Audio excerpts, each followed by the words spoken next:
Sí, estás escuchando La Penúltima Palabra. Y menos mal, podrías estar haciendo cualquier otra cosa. En radio.usal.es o en la 89.0 FM. Tu programa de filosofía en Radio Usal.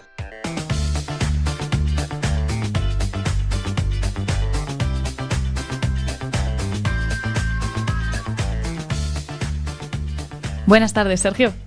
Muy buenas. Oye, me pillas un poquito despistado. ¿Qué venimos a discutir hoy? Pues sí que te has preparado el programa.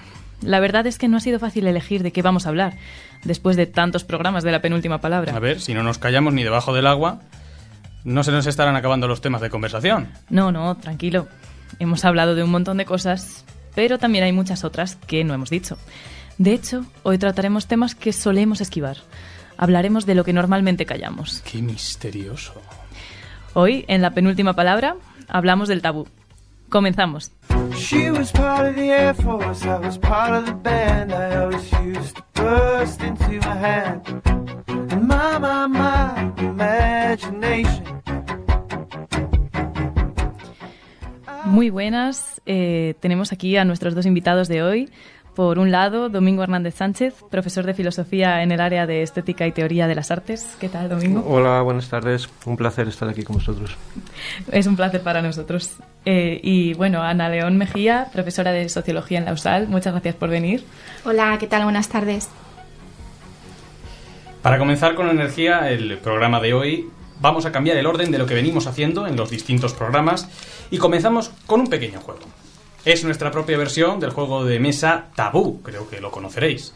Os vamos a repartir una tarjetita a cada uno con un tema que tendréis que explicar, pero justo debajo aparecerán una serie de palabras que no podéis mencionar en vuestra explicación. Así que, pues, dadas las instrucciones, cuando queráis, cuando os sintáis preparados, comenzamos. Cuando queráis.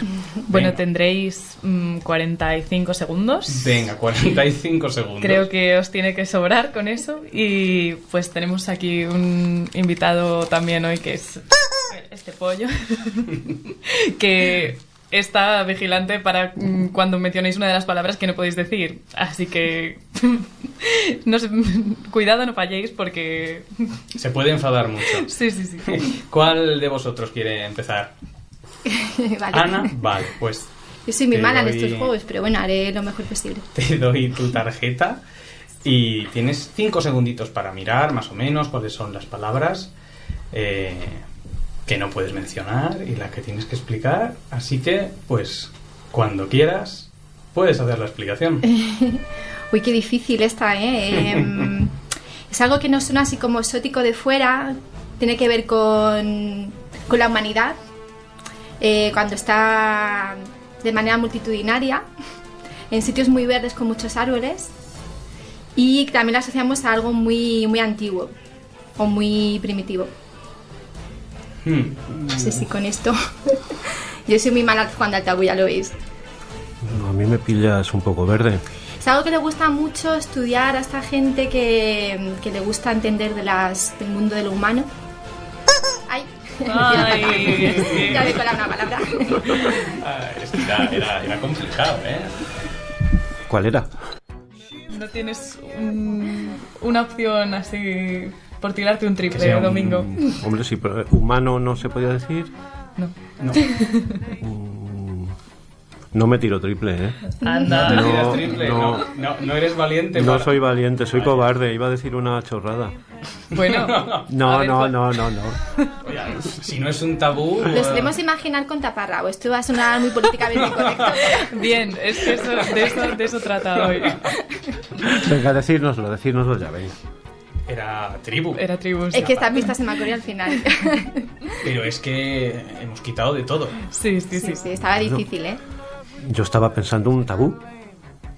Ah, bueno, no, esto es un Era palabra, término palabra. Claro, es que una, va por es otra una parte. palabra. Palabra, cualquiera. palabra, palabra. Lo que es tabú es lo que no se puede mencionar sobre esa palabra a la hora de hacer la explicación. Así que ahora es tu turno. Estoy lentito, ¿eh? Ahora es tu turno. No te preocupes. Igualmente, Ya aquí verás está que- toda la información, 5 segunditos más o menos para leer lo que tienes que explicar. No sé si es un tabú en este caso todo lo la que palabra. no puedes decir que está debajo. Bueno, aquí la palabra a lo mejor sí que es un poco tabú. No nos gusta decirla mucho, ¿no? No nos gusta ni decirla ni estudiarla, así que cuando quieras... Bueno, se trata de una persona, en concreto un filósofo, más en concreto un filósofo alemán del siglo XX.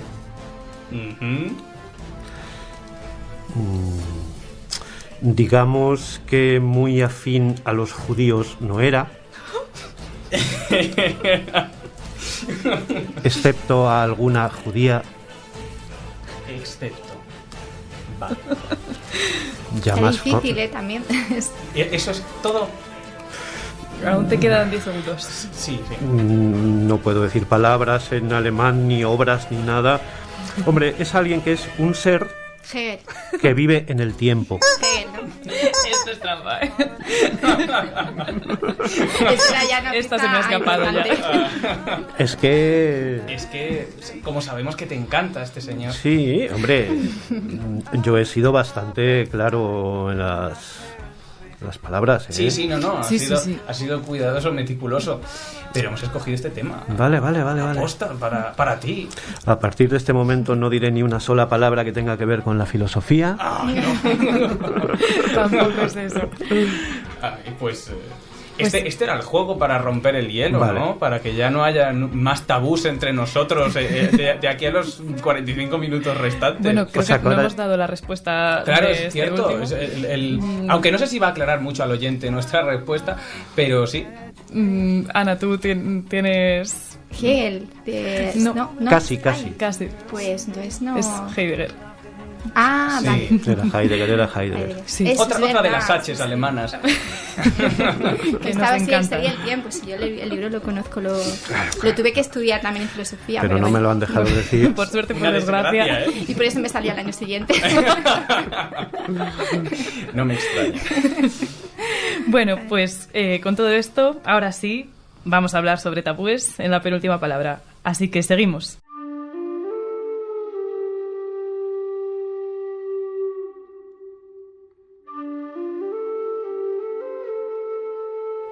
Pues ahora vamos al grano. Expliquemos un poco de qué hablamos cuando hablamos de tabúes. El término tabú es de origen polinésico y fue introducido a las lenguas occidentales por el explorador británico James Cook en el siglo XVIII. Hoy en día empleamos la expresión de forma general como sinónimo de prohibición. En las sociedades primitivas, el incumplimiento de estas prohibiciones acarreaba una impureza y un rechazo social, pues se pensaba que quien no respetara el tabú sufriría castigos sobrenaturales. James Fraser, un reconocido antropólogo, propone una clasificación de los tabúes en su libro La rama dorada. Pueden referirse a actos, como el sexo o tomar ciertos alimentos, a personas, como las mujeres menstruantes, a cosas como la sangre, las armas o incluso a nombres de divinidades, de muertos. En ocasiones, su origen está en la magia y la mitología, otras en un intento práctico de solucionar problemas. Además, cualquier tabú sirve para que los seres humanos mostremos nuestra pertenencia al grupo que respeta esta prohibición. Ya vemos que el tabú tuvo mucha importancia en sociedades que nos precedieron. ¿Cómo ha evolucionado nuestra percepción del tabú? ¿Sigue teniendo una gran relevancia en nuestra sociedad? Vamos a tratar de contestar a estas preguntas, pero antes escuchamos este fragmento de la serie Mira lo que has hecho, de Berto Romero, en el cual, interpretándose a sí mismo, dice lo siguiente. No sé, nosotros crecimos con esos cuentos y aprendimos que el mundo era sencillo. Feos, malos, buenos, guapos, hombres fuertes, mujeres sumisas. Todo eso, por muy mal que esté, se asimila muy bien en la mente de un niño. Y luego tú creces y te das cuenta que todo es mucho más complicado y completas el aprendizaje desde esa base. Por eso buscamos la respuesta en cosas como la ciencia, el diálogo, la democracia. ¿Me sigues? En cambio, a ellos les contamos que el mundo es complejo y cambiante. Y no tienen una estructura mental firme para asentar todo eso. Bueno, aquí en tono cómico, por supuesto, pues está diciendo Berto Romero cómo estas maneras que teníamos de contar los cuentos antes, pues tenían una función, ¿no? Entonces, viendo que al menos algunos tabúes cumplen una función para el ser humano, ¿diríamos que el tabú es racional o irracional? ¿Qué opináis? Lanzo la pregunta. Yo creo que depende de lo que entendamos por racional. Si por racional buscas un sentido de aceptación o mantener la convivencia, sería racional. Otra cosa sería la creencia que sustenta el tabú, que esa podría ser irracional, desde el punto de vista que no hay una base científica o que es algo aleatorio.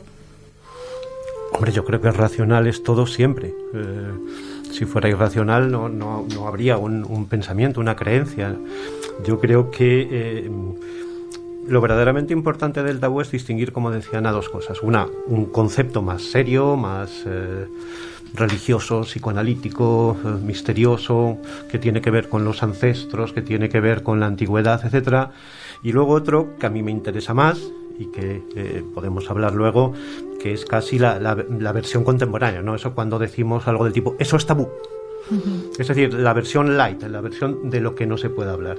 Y yo creo que lo que une las dos cosas es eso. Es decir, ¿me puedo poner un poco así filosófico un segundo? Sí. Si es un segundín, ¿vale? Un segundín. Incluso 1,5 te Vale, si es 1,5 segundos, me vale. Vosotros, que sois estudiantes de filosofía, sabréis que hay un capítulo en la deshumanización del arte que se llama El tabú y la metáfora. Ese capítulo, aparte de que es un capítulo muy interesante, lo que hace es una especie de conexión entre el origen de las metáforas y el tabú. No es una teoría de Ortega. Ortega la copia de un tipo alemán que se llama Werner, en un libro que se llama El origen de la metáfora. ¿Qué es lo bonito de eso y qué es la clave de eso? Que la clave para entender cómo funciona el tabú es esa cosa extraña que tenemos los seres humanos para evitar ciertas realidades. Es decir, el tabú, como lo explica Freud y como lo explican gente muy sabia, ¿no?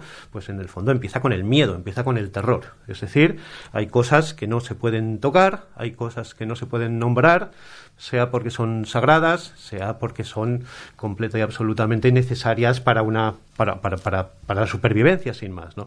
Entonces eso se va transformando en algo que consiste en no decir algo, no poder tocar algo, etcétera. Entonces yo creo que la idea que está de base de todo esto, que es maravillosa y que es la que nos permite hablar de cosas muy serias y de cosas menos serias, es esa idea de por qué muchas veces no queremos decir, hablar o tocar la realidad. Porque somos tan extrañamente humanos, donde hay veces que utilizamos metáforas, nuestra cabeza trabaja con represiones, tenemos tabúes, es decir, evitamos realidades. Bueno, el tabú es eso. Entonces, claro, esa transformación de no tocar al becerro sagrado o de no moverse con las manos y ponérselas debajo de los pies para que no se pueda tocar el suelo, etcétera, se transforma en nuestra actualidad en hay determinadas cosas de las que no se puede hablar. Entonces, lo que tenemos que preguntarnos en realidad es ¿por qué no se puede hablar de determinadas cosas y cuáles son esas en nuestra época? O sea, he dicho.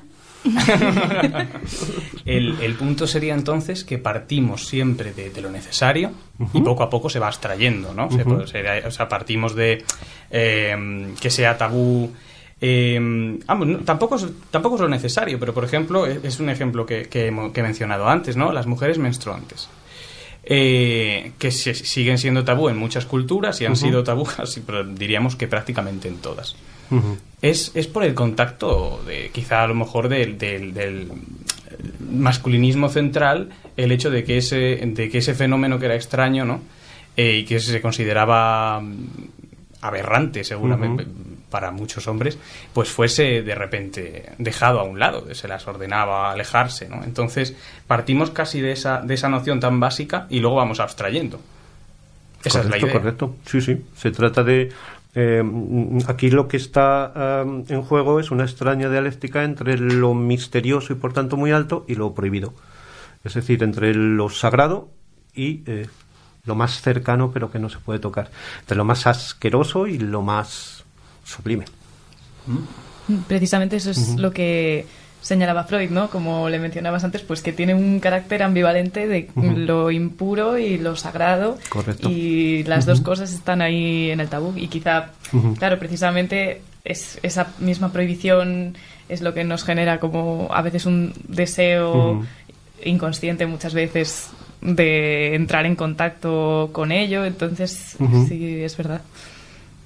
Y también en línea con lo que decías tú, Sergio, pues sí que hay pues tabúes que, de esto que hablamos, antes de que se produzca esta abstracción, pues algunos completamente necesarios para la supervivencia, como el tabú del incesto, que cumplió una función de evitar la endogamia y asegurar la supervivencia, ¿no?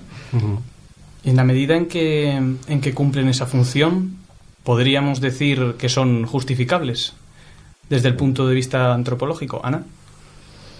Bueno, yo, al hilo de lo que estabais comentando, yo creo que quizás, aunque el fenómeno de la existencia del tabú sea único, los tabús son diferentes, obedecen a distintas cosas, ¿no? Como decía Domingo, puede ser el miedo, el rechazo, puede ser incluso algo aleatorio también. O sea, entonces, en ese sentido, creo que algunos de ellos, como bien comentaba, sí que podían tener ese papel de ser algo necesario para la cohesión, para la convivencia, para la supervivencia, y otros a lo mejor serían prescindibles, ¿no? O obedecerían a causas más complejas. Y bueno, cambiando un poco el enfoque, hay muchos tabúes que se habían instalado en la cultura occidental que parece que se han superado, ¿no? Cuestiones relacionadas con, pues, el deseo sexual, pues prácticamente todo lo que haya mencionado Sergio en la introducción. Pero claro, ¿por qué los hemos dejado atrás? ¿Por qué se ha producido esta abstracción? O sea, ya no cumplen una función, o realmente se han dejado atrás, o algunos quizás solo en apariencia se han dejado atrás. Es decir, hemos superado por completo el tabú relacionado con el sexo. A ver, yo creo que en una época como la nuestra los tabúes están para romperlos. Es decir, si hay algo que aparece como tabú en el contexto que sea, automáticamente va a aparecer alguien o algo que va a romper eso. Bueno, pues porque vivimos en una época de romper normas, de romper moldes, o sea, ya incluso queda completamente asumido que todo lo más rompedor es casi en muchos casos lo más aceptado en muchos casos, ¿no?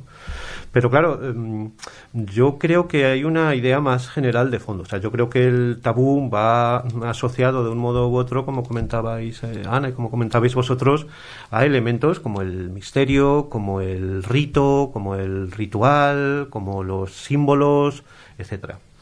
Yo creo que en nuestra época eso ya no existe. O sea, bueno, hay muchos libros escritos sobre esto, ¿no? El coreano ha escrito libros sobre los rituales. Hace poco en el libro de Ana Carrasco Conde hablaba de que ya no hay rituales sobre la muerte, y por tanto la muerte se nos ha convertido en una cosa muy distinta a lo que era hasta hace muy poco, ¿no? De morir en casa, morir en el hospital. Es decir, es como si en una época donde no hay rituales, Gadamer, oye, es que me están leyendo unas cosas.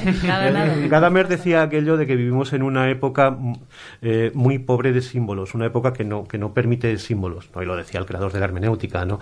Bueno, pues eso tiene que ver, es decir, no hay símbolos, luego no hay ritos, luego no hay rituales, me refiero a nivel alto, a nivel religioso, a nivel espiritual, etcétera. Entonces, eso es lo que se ha transformado, eso es lo que se ha llevado a otro lugar, ¿no? A lo mejor ahora, bueno, pues el ritual que acompañaba a cierta ceremonia que tenía que ver con el tabú ya no consiste en no hacer o no decir determinadas cosas, pero sigue habiendo unos rituales que todos hacemos, a lo mejor transformados en modas o transformados en lo que creo que deberíamos comentar enseguida, ¿no? El tabú de negar lo políticamente correcto, ¿no? Lo políticamente correcto es el Dios actual, lo que hay que decir, este tipo de cosas, ¿no? Entonces, claro, si pensamos en que el tabú en nuestro tiempo es algo parecido a ir contra lo establecido, contra lo políticamente correcto, tenemos ejemplos de todo tipo, tanto de una cosa, es decir, pensamiento único, etcétera, como todo lo que rompe todo eso. Es decir, es como si el tabú estuviese asimilado en su gestión. Nosotros construimos unos, nosotros los rompemos. Cambia de forma, yo creo que simplemente el fenómeno existe, sí, pero cobra otras formas. Pero fíjate, curioso que cuando comentabas lo de la muerte, yo antes de venir aquí yo pensaba que el gran tabú que ha sustituido la sociedad actual a la sexualidad es la muerte. La escondemos, la mandamos al hospital, la gente muere sola, ya no se vela a los muertos, ¿no? Es como eso que no aceptamos o que nos da miedo, que rechazamos hoy en día. Yo creo que por lo menos en nuestro entorno occidental, para mí es la muerte. Sí, y yo estoy totalmente de acuerdo contigo, porque además, precisamente por esa falta de rituales en torno a la muerte que tenemos ahora, pues quizá es mucho más difícil, es mucho más dura esa realidad para nosotros afrontarla, y eso es lo que hace que sea el gran tabú, ¿no? Que ya no concebimos el alma como la concebíamos antes, o por lo menos no de forma generalizada, aunque por supuesto haya mucha gente que sí. Claro, estás muy espiritual, ¿eh? El alma, no sé. Bueno, yo creo que de hecho hay gente, este movimiento muy curioso que es la Wicca, ¿no? El neopaganismo, precisamente yo creo que viene de esa carencia de rituales, ¿no? Esa necesidad de volver a lo simbólico, hacia un ritual, a la magia. O sea, que yo creo que eso es un poco intrínseco al ser humano. Sí, el ser humano se podría decir que es espiritual. Eso ya lo hemos tratado en algún que otro programa, ¿no? Pero sí, efectivamente. Y el hecho de que ahora mismo se elimine la existencia, por ejemplo, de otra vida, hace que sea más doloroso incluso la muerte de los seres humanos. Porque, por ejemplo, en la sociedad mexicana hacen una fiesta cuando las personas mueren? Pues porque tienen muy asimilado que las personas no se mueren del todo, ¿no? Que trascienden a otro plano, etcétera. Pero si la posición fuese tan fría como la que propone la ciencia, efectivamente sería absolutamente doloroso pensar que la persona que se ha ido y que tú te vas a ir y que tienes fecha de caducidad como lo tiene un yogur del supermercado. O sea, así de triste, ¿no? Sí.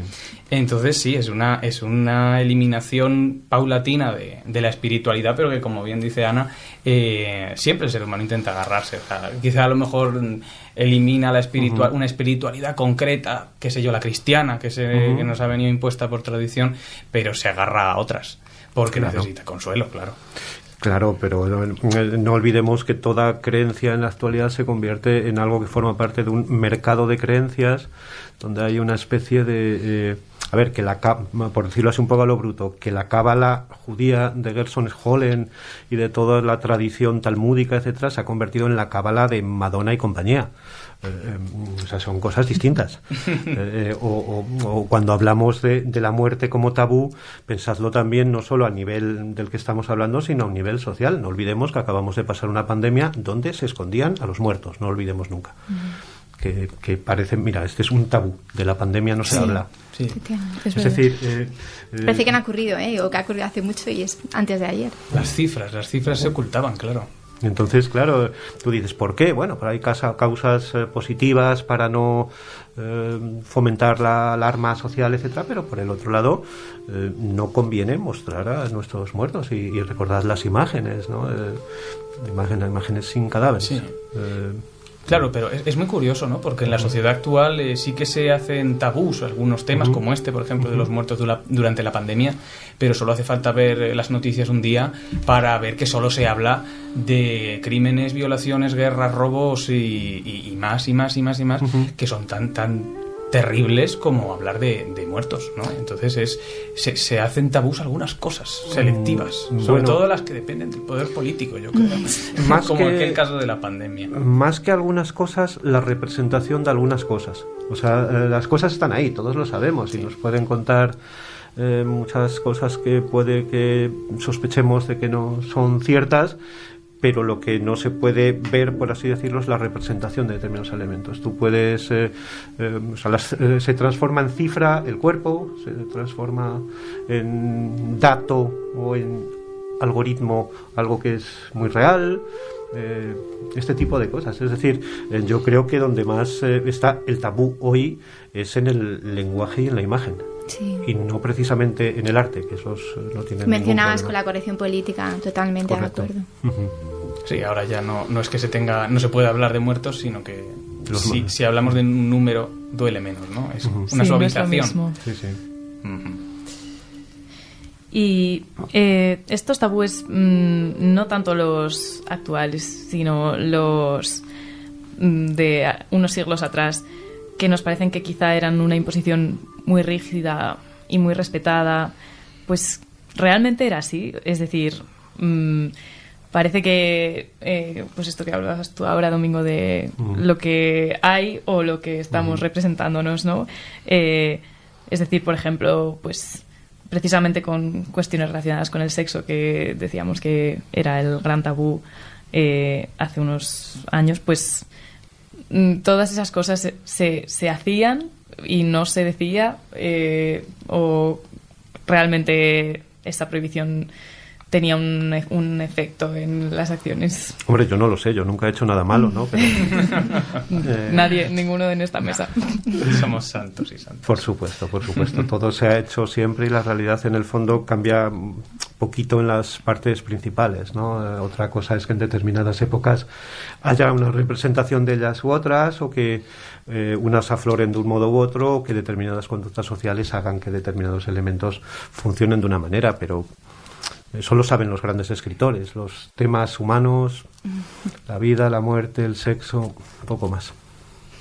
Claro, seguramente haya habido a lo largo de las épocas personas, individuos, incluso puede que pequeños grupos sociales que se hayan decidido por violar un tabú, ¿no? O por no hacerle caso. Pero es verdad que para sobrepasar ese tabú y violarlo hay que tener también quizá mucha valentía, ¿no? Porque imagínate un tabú como el que mencionabas tú antes, ¿no? Tocar el becerro. ¿Qué te lleva a violar ese tabú? Y tú no tienes ninguna certeza de que después de tocarlo no te vaya a pasar nada malo, por ejemplo. O no hagas esto porque si lo haces vas a morir. Y quien llega hasta el punto de violar ese tabú debe tener una valentía o quizá una seguridad de que ese tabú efectivamente es una cosa mítica, ¿no? Una cosa pues que no es real, muy, muy fuerte, ¿no? Podríamos decir. Sí, porque, bueno, no sé si, Ana, tú nos puedes hablar un poco más de estos mitos legitimadores, ¿no? Bueno, sí, no soy experta en mitos, pero bueno, me parecía muy, muy interesante lo que comentaba Sergio. Yo creo que efectivamente tienes que ser muy valiente, ¿no? Muy atrevido. Y a lo mejor si eran minorías, porque también teníamos que pensar en estas sociedades que había un aparato represivo muy importante, ¿no? Había menos libertad. Entonces, a lo mejor la gente abiertamente no combatía un tabú, no por el miedo al tabú, sino por el miedo a, qué sé yo, lo típico ejemplo, la Inquisición, ¿no? A tocar algo y que pudiera ser acusado de brujería. Pero yo creo que en todas las épocas ha habido siempre gente que se ha salido del molde o que ha cuestionado las creencias imperantes, ¿no? Yo creo que siempre ha habido ese tipo de personalidades. Otra cosa es que lo pudieran hacer porque el castigo podía ser muy alto y muchos por estimar la vida propia no lo hicieran, ¿no? Pero sí, me imagino que siempre habrá habido comportamientos así, ¿no? Un poco más alejados de lo estándar. Claro, estas prohibiciones puede que no fueran tanto autoimpuestas como impuestas por un organismo de poder. Claro. Y luego está el tema de la superstición, que también yo creo que está muy vinculado a esto, ¿no? El temor, el por si acaso, ¿no? No vaya a ser. No vaya a ser que, aunque no lo crea mucho, pero bueno, como no me cuesta nada, toco madera, ¿no? Sí. ¿Creéis que debemos seguir la herencia, casi podríamos decir, el camino de estas personas que se decidieron por violar un tabú y decir, mira, esto verdaderamente no pasa nada porque digas una palabra, ¿no? ¿Creéis que debemos acabar con los tabúes en nuestra sociedad actual, con todos y cada uno de ellos, por ser más precisos? Por supuesto. Yo, por supuesto. O sea, entendiendo los tabúes que tenemos en nuestra sociedad.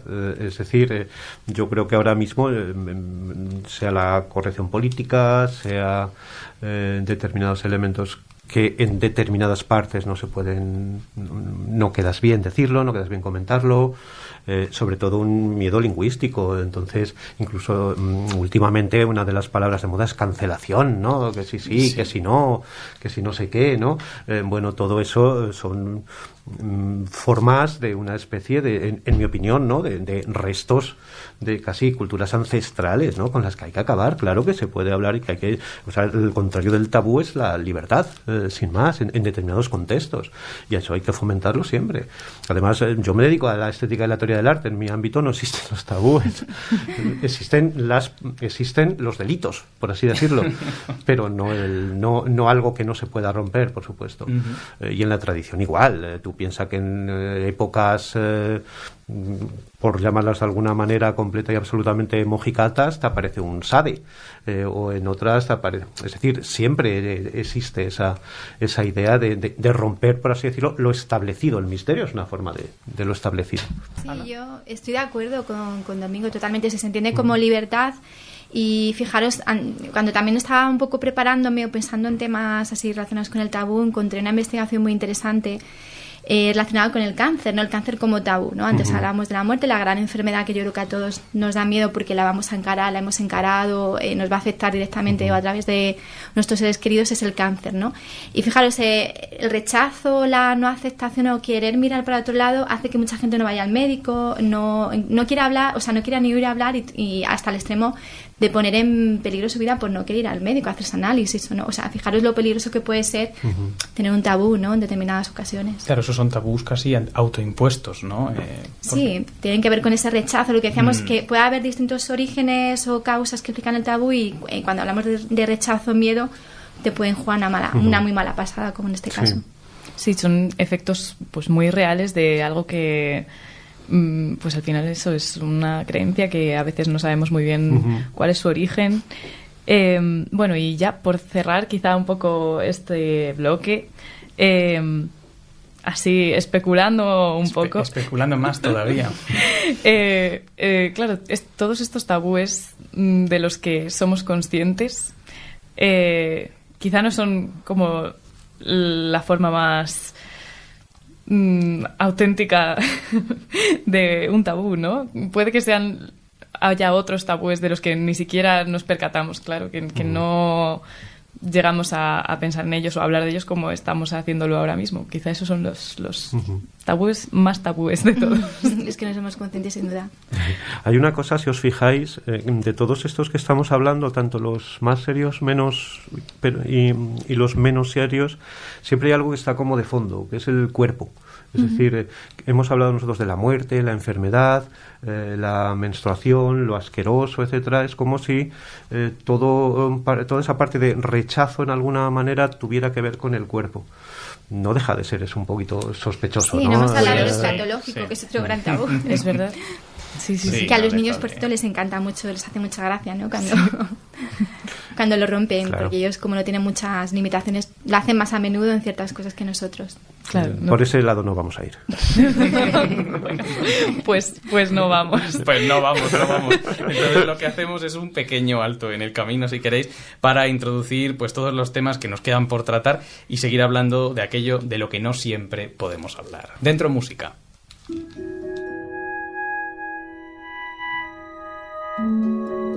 Estás escuchando La Penúltima Palabra. Estamos aquí en confianza, en Petit Comité.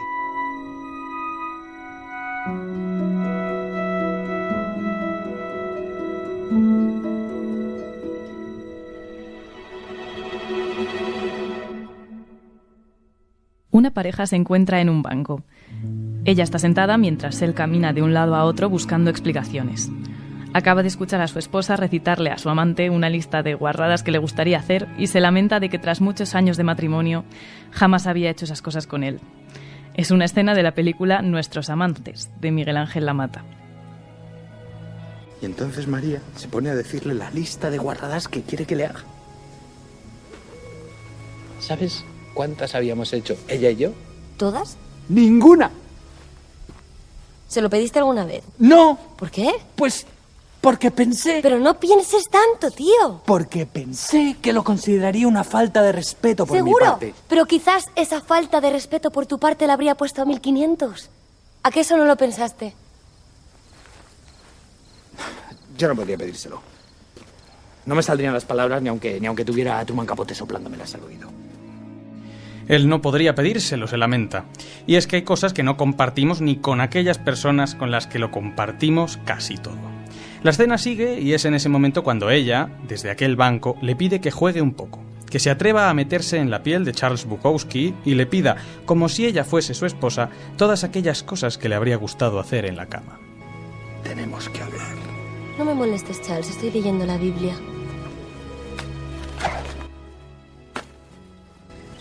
He ganado en el hipódromo. Me he bebido 3 o 4 litros de vino. Y acabo de escribir La máquina de follar. Ahora solo quiero. Bukowski diría una ración de mi culo. Una buena ración de tu culo fresco. Arrancarte la ropa, destrozarte las bragas, lanzarme sobre ti. Y embestir, supongo. Y embestir lujuriosamente. con euforia, empotrarte con brutalidad. Quiero apisonar y taladrar tu cuerpo hasta que el puto Truman Capote se sonroje a las puertas del infierno.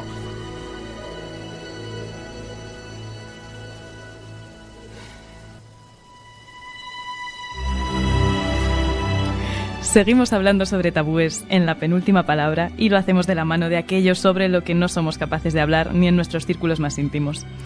Podríamos preguntarnos si hay una forma inocua de acercarse a los tabúes y cómo los tratamos desde el arte o el humor, por ejemplo. ¿Cuáles son esos espacios que nos permiten hablar de temas tabúes? Y, bueno, más concretamente, ¿qué estrategias emplea el arte o el humor para hablar de aquello de lo que no deberíamos hablar? Creo que esta pregunta primero se la lanzaremos a Domingo. Pues vaya.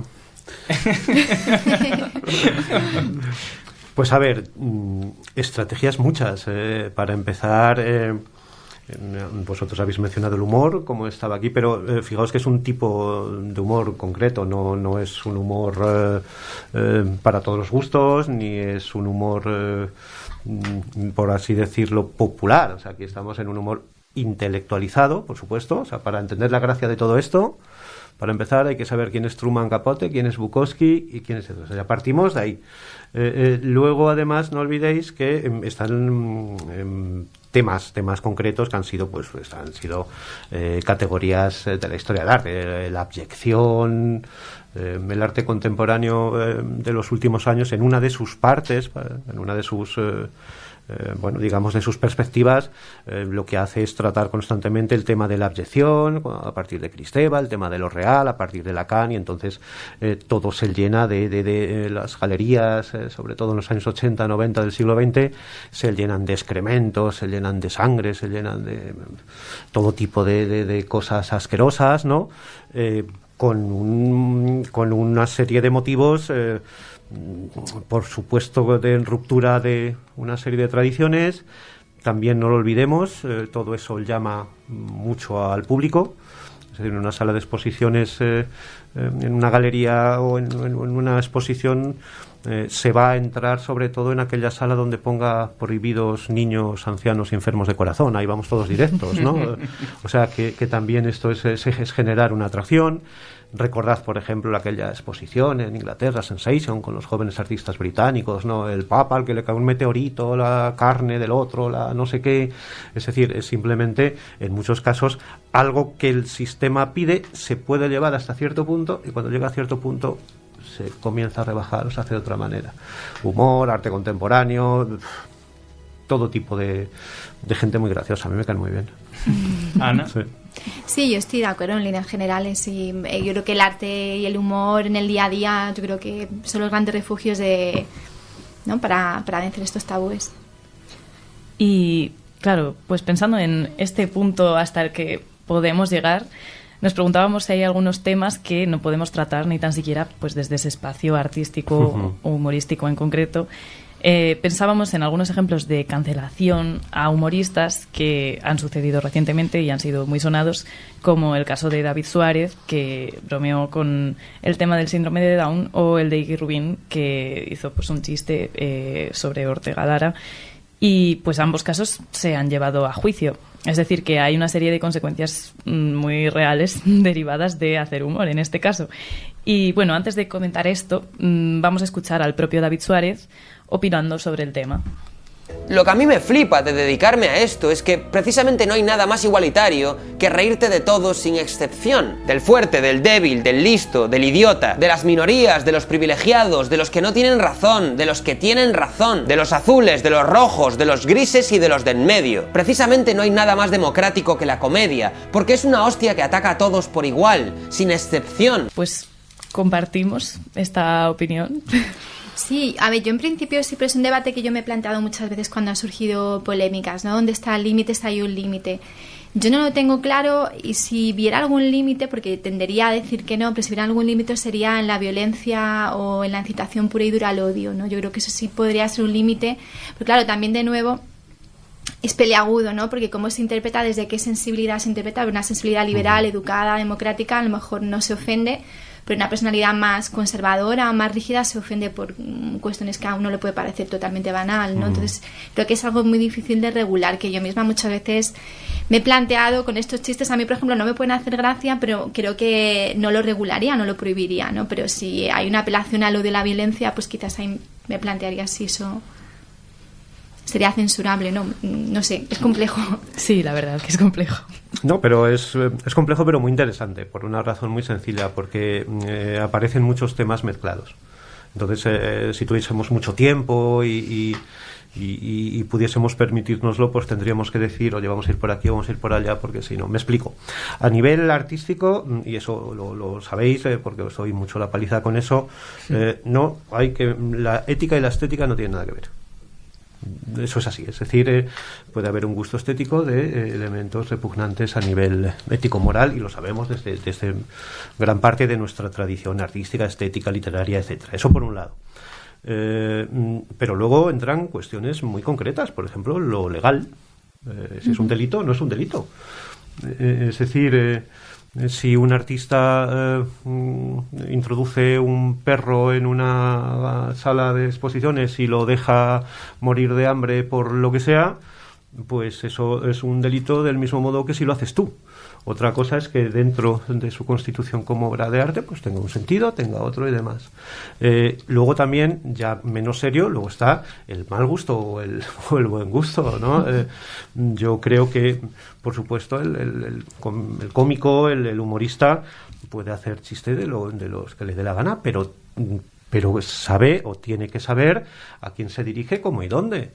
¿En qué contexto? Yo creo que hay, además, no solo a nivel espacial o temático, sino a nivel temporal. Hay determinados momentos donde no se puede hablar de determinadas cosas, a lo mejor más adelante sí.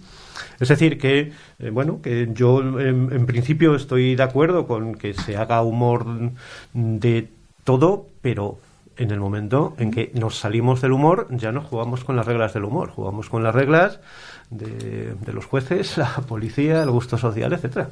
Claro, yo tampoco creo que haya que ponerle límites al humor, pero sí que hay ciertos casos en los que yo creo que hay que tener muy, muy en cuenta el lugar desde el que se hace el humor, ¿no? E incluso también la época desde la que se hace. Podemos citar los famosos chistes de Arévalo, que trataban siempre de lo que trataban, ¿no? Y de ciertos grupos sociales en concreto. Entonces, claro, hay que valorar, ¿no? Y decir, ¿y por qué hacías chistes de esta gente y no de otros, ¿no? Etcétera. Fíjate, para empezar, una cosa muy curiosa. Ya no se hacen muchos chistes, ya no hay chistes. La época de los chistes era nuestra, ¿eh? Ahora digamos que hay cosas en TikTok, hay memes, en Twitter, y estas cosas, sí. El meme ha sustituido al chiste. Sí, ahora es todo más gráfico, sí. Pues porque la narratividad está siendo aniquilada. Pero yo creo que comentabas una cosa súper interesante, tú también lo has dicho, Sergio, lo del cuándo, ¿no? Yo creo que a veces el humor, por ejemplo, yo creo que si ahora haces un chiste sobre ETA, se entiende de otra manera, e incluso puede servir para curar una herida, ¿no? O pasar una etapa, pero a nadie se le ocurriría hacer una broma hoy en día sobre la guerra en Palestina, ¿no? Quiero decir que porque está pasando aquello que inspira el chiste, ¿no? Entonces es muy importante la función curativa que puede tener el humor para vencer tabúes o para vencer un hecho que repugna o que da miedo o que desagrada, ¿no? Y entonces ahí la temporalidad es básica. Claro. Y además no hay que confundir nunca el humor con lo cómico, con la ironía, o sea, son cosas distintas. Entonces puede haber un humor más intelectual que incluye algo que a lo mejor a cierto público nos hace mucha gracia, pero no si se abre socialmente a un grupo más amplio. Puede pasar al revés. Lo más facilón puede hacer que se ría todo el mundo con las cosas que hacen los gatitos en los memes, y a otros nos diga, pues no sé, parecéis bobos. Es decir, que la cosa consiste, como siempre, dónde situamos los límites, pero dónde, no en el sentido de hasta dónde, sino en el sentido de en qué lugar, en qué momento, hacia qué, para qué, etcétera. Sí. Claro, y estos límites entonces siempre los imponemos desde fuera del propio ámbito artístico, ¿no? O humorístico. O sea, digamos que en sí el arte o el humor hace lo que le da la gana. No los van a tener, pero a veces puede que tengamos que ponérselos nosotros, ¿no? Desde otro ámbito, pues ético. Sí, además, como os legal. decía antes, siempre el arte o la cultura o la literatura evoluciona por sí misma. Es decir, en el momento en que se ve que algo no llega donde se quiere llegar, se varía, y a lo mejor no es por romper determinados límites, sino porque estamos tan acostumbrados a que se rompan límites, que ya lo único que queremos es una taza de café con leche por las mañanas. No sé, es como en una época donde todo se rompe, no llama la atención un rompimiento más. Claro, hay que tener, sí, como decía Irene, ¿no? Muy en cuenta desde dónde se imponen los límites. Siempre hemos estado acostumbrados a que la censura venía impuesta por las instituciones. Y ahora, pues bueno, también hay ciertas instituciones que siguen censurando a su manera, aunque sea eliminando informaciones, etcétera. Pero también ahora es el sujeto, siempre. Ahora es el sujeto. Entonces, claro, había que preguntarse en qué medida, si es en la propia sociedad la que no desea un contenido, ese contenido puede seguir siendo aceptado, ¿no? en esa sociedad. Si es la propia sociedad la que se ha creado a sí misma un tabú sobre, por ejemplo, los chistes de humor negro que hablan sobre el sufrimiento humano, ¿en qué medida esos chistes siguen legitimados, podríamos decir? Pues no lo sé, pero fíjate, según hablabas, me recordaba a Instagram, ¿no? Y la censura que hace, por ejemplo, con los pezones, los pechos, ¿no? Yo creo que eso es totalmente... Aquí en España no se entiende, a lo mejor no vamos a Estados Unidos, que hay otras raíces más puritanas, a lo mejor se entendería. Pero aquí es totalmente una censura que viene de fuera. Sí. Y que casi que causa risa o bochorno, no, pero sí risa o estupefacción en una sociedad mucho más abierta, ¿no? Que esa red social. Igual ocurre con YouTube, ¿no? Que tampoco entiendo mucho, pero censura a veces determinados programas si hablas de ciertos temas o si eres políticamente incorrecto, si tu comentario puede ser interpretado de manera racista. Entonces es verdad que ahora tenemos un gran enemigo o un gran aliado de los tabús, que son las redes sociales, en mi opinión, ¿no? Eso es muy interesante. Distinguiendo, como decíamos, dos cosas. Una, la sociedad, o sea, las redes sociales en el sentido de que todos accedemos a ello, bueno, los que accedan, que no es mi caso, pero, o sea, que está ahí. Y por el otro lado, no olvidemos que hay cuestiones de empresas privadas. Es decir, si Facebook no quiere que se muestren determinadas cosas, si tú has firmado un papel donde pone que aceptas las condiciones legales de esa red, pues lo siento muchísimo, pero es así. Podrás mostrar o decir esas cosas, pero en otro sitio. Vaya. O no te quedes en esa red. Sí, exacto. O bueno, hay la gente que usa trucos, ¿no? En el caso concreto del COVID me cuesta que la gente tiene como todo un diccionario, ¿no? Para hablar del COVID sin decir COVID, y es muy curioso, ¿no? Sí. A mí esa censura me da miedo porque es una censura, como dice Domingo, de una empresa privada. Y que limita lo que se puede decir y lo que no, ¿no?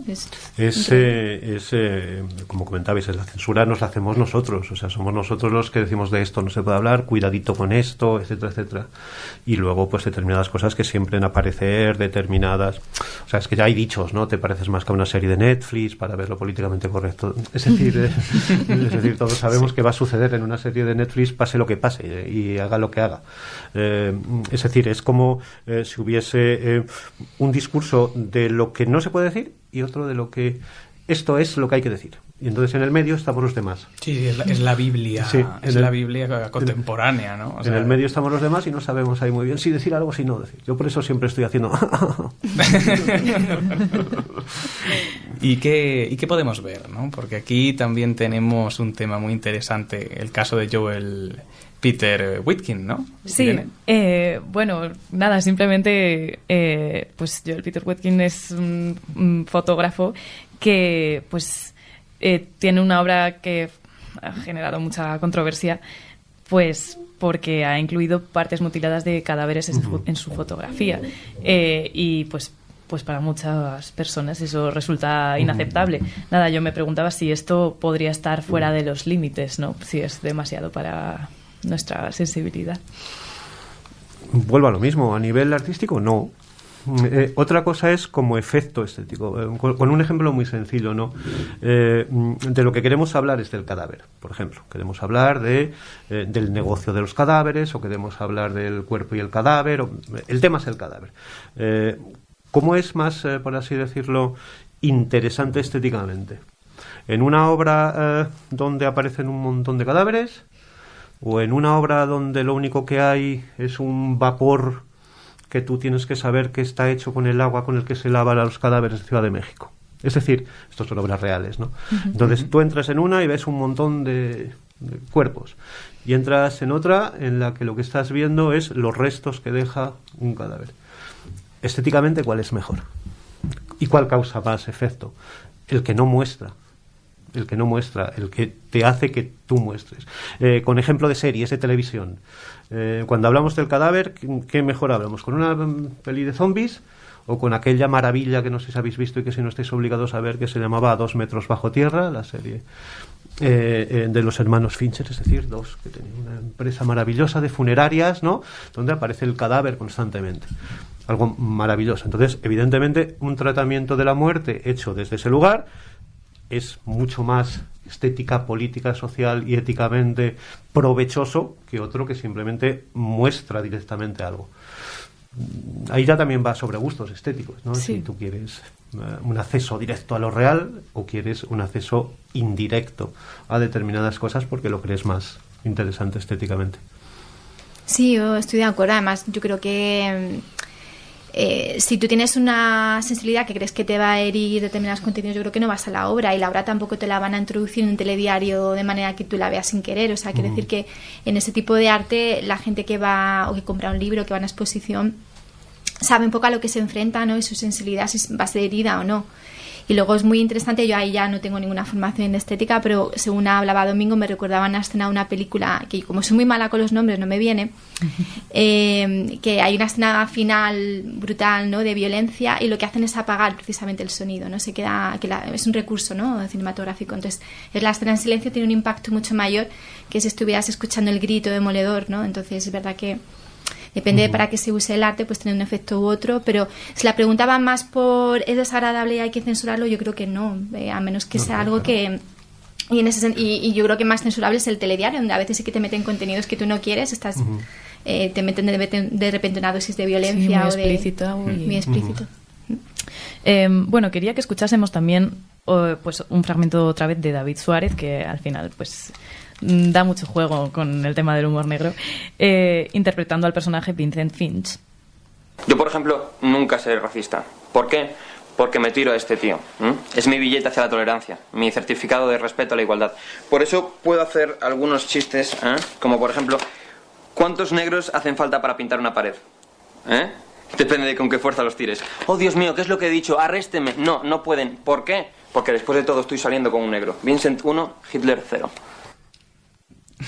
Bueno, esto por supuesto se puede gustar más o menos el chiste, pero la pregunta que suscita es si hay un grupo de personas que puede hacer arte o humor sobre ciertos temas, mientras que otros no. O sea, ¿influye cuál sea la identidad de aquel que está haciendo el chiste o está produciendo la obra de arte? Por supuesto. Sí, claro. O sea, volvemos casi a las leyes de emisor-receptor, ¿no? Es decir, desde dónde hablas para quién. Insisto, otra cosa es que eso se gestione para obtener determinados resultados, sea de audiencia, sea de gusto, sea de público. En el humor español, por ejemplo, que es de lo más grande que tenemos en nuestro país y en nuestra historia, como sabéis, hay muchos niveles. O sea, no es lo mismo, pues no sé, Muchachada Nui que Berto, pero somos brillantes en eso, ¿no? No nos limitemos a nosotros mismos para una cosa buena que tenemos. Sí. Otra cosa es que seamos más... no sé, yo creo que se va perdiendo un poquito, ¿eh? Yo creo que cada vez se acerca todo más a la corrección artística. Sí. Que éramos más gamberros antes, quiero decir. Bueno, pues a ver si tenemos un repunte de gamberradas. Sí. Pues nada, yo creo que... Sí, con esto yo creo que podemos cerrar. Si queréis hacer una reflexión final, Ana... No, bueno, es que es muy interesante. Yo, este tema, de nuevo decía, no soy experta, ¿no? Aunque todo el mundo vivimos el tabú en nuestro día a día, y es verdad que te hace pensar, ¿no? De ser conscientes, ¿no? De tus límites o de tus miedos. En ese sentido, yo creo que desde el punto de vista de la psicología, pues es algo positivo de vez en cuando pararte y ver cómo es tu sociedad, cómo eres tú, qué miedos hay, qué cosas todavía suscitan ese rechazo, ese comportamiento irracional, ¿no? Sí, yo insistiría en esa distinción de niveles, ¿no? Bueno, pues en determinadas sociedades en la actualidad sigue habiendo tabúes similares a los ancestrales, pero si lo referimos a una sociedad como la nuestra, pues ahí tenemos que distinguir una época y un contexto en el que ya no tenemos ni mitos, símbolos ni rituales, lo que significa que el tabú pues también ha desaparecido, pero eso ha pasado a otro lugar, ha pasado a un tabú más tenue, si se quiere, pero más peligroso, y que tiene que ver con falta de libertades, con cancelaciones, con correcciones políticas y demás. Entonces a mí me parece que eso es lo que hay que romper por todos los medios, no negarse a decir lo que haya que decir. Sí. Ay, que se me ha ocurrido una idea simplemente para finalizar un poco al hilo de lo que ha dicho Domingo. Yo creo que la universidad debería de ser cantera, ¿no? De esa actitud, ¿no? No nos dejemos vencer por el miedo de la corrección política, porque a muchos colegas últimamente les escucho, no, es que esto no lo digo en clase, esto mejor no vaya a ser que se enfaden, no vaya a ser que empiece a pasar como en Estados Unidos, donde ya profesores, o en Reino Unido mismamente también, por hablar de ciertos temas o decir su opinión sobre ciertos temas, se les censuren. Entonces yo creo que debemos de proteger eso que también tenemos de bueno en España, que todavía esa cultura de la cancelación no se ha hecho fuerte en la universidad. Sí, que sea un espacio de libertad, además, pues como el arte y como el humor. Sin duda. Pues nos vamos. Así que Ana León Mejía, muchas gracias por estar con nosotros. Muchísimas gracias por estar aquí de nuevo. Y Domingo Hernández Sánchez, muchas gracias también por un verdadero placer estar con vosotros. Bueno, y pues queremos cerrar el programa con los agradecimientos, por una parte a la voz en off de Teseo Marlago, a nuestra técnica de sonido, Elena, nuestros invitados, Domingo Hernández y Ana. Bueno, el guionistas Andrés, que me ha ayudado muchísimo, y yo misma. El montaje de Andrés Maldonado. Y pues a mi copresentador Sergio, muchas gracias. A ti, Irene. Y con esto nos despedimos y nos vemos pronto en La Penúltima Palabra. Acabas de escuchar La Penúltima Palabra. Para seguir escuchándonos y no perderte ningún episodio, puedes seguirnos en Spotify o en redes sociales. Volvemos el 28 de mayo a las 19 horas. ¡Adiós!